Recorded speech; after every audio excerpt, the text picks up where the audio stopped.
This is HOOBS, user-friendly home automation for everyone. How to install the Nest plugin.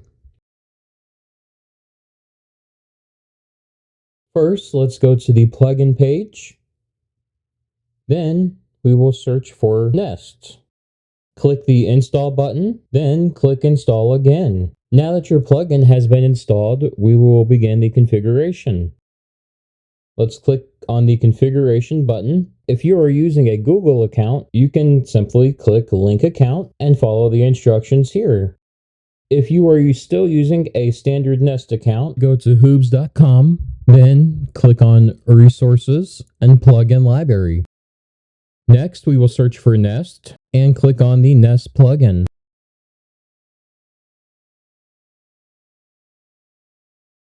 You simply want to go to this website, then click Sign In with Nest. Next, we will wait for our verification code. Once you have received your verification code, enter it and click Submit. After you have logged in, you want to go back to the HOOBS site and then click on the next link.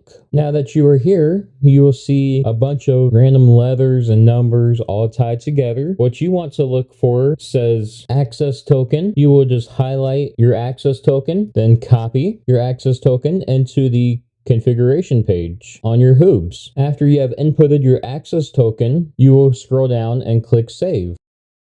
Please remember to do a backup after every successful plugin install. Thank you for using HOOBS, user-friendly home automation for everyone.